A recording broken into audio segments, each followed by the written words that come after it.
नमस्कार। आज हम एक काफी चर्चित किताब द सीक्रेट की एक समीक्षा पर बात करेंगे। जी, रोंडा बर्न की किताब। और ये समीक्षा मोटिवेशनल गुरु की है। हाँ। तो आज हम इसी समीक्षा के चश्मे से देखेंगे कि ये किताब और इसका जो कोर आइडिया है, लॉ ऑफ अट्रैक्शन, वो असल में क्या कहता है। बिल्कुल, ये समझना जरूरी है कि समीक्षा इसे कैसे देखती है। समीक्षा शुरू ही होती है एक बड़े दावे से कि जैसा सोचोगे वैसा पाओगे, या लाइक अट्रैक्ट्स लाइक, है ना। हाँ, कि आप जिसके बारे में सबसे ज्यादा सोचते हैं वही आपकी तरफ खिंचा चला आता है। तो चलिए इसी को थोड़ा खोलते हैं। समीक्षा का पहला पॉइंट है, विचार हकीकत बनते हैं। Thoughts become things. जी, मतलब आप जिस चीज पर फोकस करते हैं वो चीज बढ़ने लगती है। जैसे अगर चिंता करेंगे तो और चिंता वाली बातें होंगी और समस्याएं आएंगी, ऐसा समीक्षा का कहना है। और अगर अच्छी चीजों, शुक्राने पर ध्यान देंगे तो और अच्छी चीजें मिलेंगी। ये सुनने में थोड़ा सीधा लगता है पर गहरा भी है। हाँ, और ये सीधा जुड़ता है कि हम दुनिया को कैसे देखते हैं, हमारा नजरिया क्या है। समीक्षा में एक 3 स्टेप का प्रोसेस भी बताया है। 3 स्टेप्स कौन से? मांगो, विश्वास करो, प्राप्त करो। Ask, believe, receive. मांगो मतलब साफ साफ बताना कि क्या चाहिए, बिल्कुल, एकदम क्लैरिटी के साथ। हाँ फिर दूसरा, विश्वास करो, और ये शायद सबसे ट्रिकी हिस्सा है। हाँ, क्योंकि शक तो आता ही है मन में।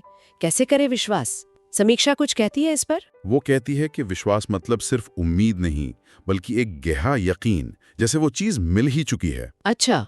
और यहीं पर वो कृतज्ञता यानी ग्रैटिट्यूड को लाते हैं। उसे वो गेम चेंजर कहते हैं। हाँ, मैंने भी पढ़ा ये कि रोज सुबह शुक्रगुजार होना चाहिए उन चीजों के लिए जो है हमारे पास। जी, समीक्षा का तर्क है कि जब आप शुक्रगुजार होते हैं तो आप कमी से हटकर होने पर फोकस करते हैं, आपकी एनर्जी बदलती है। और इससे मतलब और अच्छी चीजों के लिए दरवाजे खुलते हैं। कल्पना करना। और समीक्षा कहती है कि ये सिर्फ डे ड्रीमिंग नहीं है, क्यों? क्योंकि उनके अनुसार हमारा दिमाग वो कल्पना और असलियत में ज्यादा फर्क नहीं कर पाता। अच्छा। तो जब आप पूरी डिटेल में महसूस करके अपनी सफलता इमेजिन करते हैं तो दिमाग उसे सच मानने लगता है और उस तरफ रास्ते बनाने लगता है। जैसे स्पोर्ट्स में होता है मेंटल रिहर्सल। सही कहा, ये तो काफी पावरफुल लगता है सुनने में।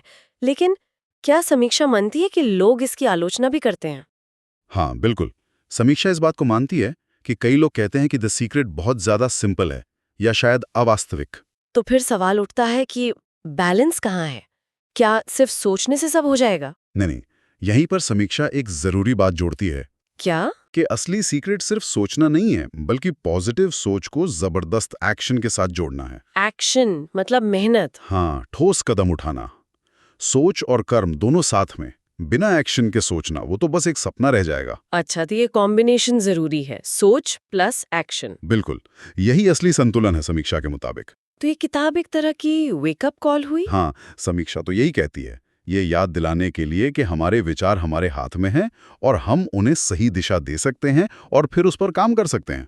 तो अगर हम इस पूरी चर्चा को समेटें तो समीक्षा का निचोड़ क्या है? निचोड़ यही है कि भाई आप अपनी किस्मत के मालिक खुद हैं। अपने विचारों पर काबू पाना, उन्हें पॉजिटिव रखना और फिर उन विचारों को हकीकत बनाने के लिए जुट जाना, यही है जीवन बदलने का तरीका इस समीक्षा के अनुसार। अपने विचारों पर काबू पाना और फिर उस पर एक्शन लेना। ये वाकई सोचने वाली बात है। और ये हमें एक दिलचस्प सवाल पर भी छोड़ देता है ना, कि ये जो सोच और एक्शन का बैलेंस है, ये हर किसी के लिए अलग कैसे होता होगा। मतलब किसी के लिए काफी एक्शन कितना होता है? हाँ, ये तो शायद हर किसी को खुद ही खोजना पड़ता होगा।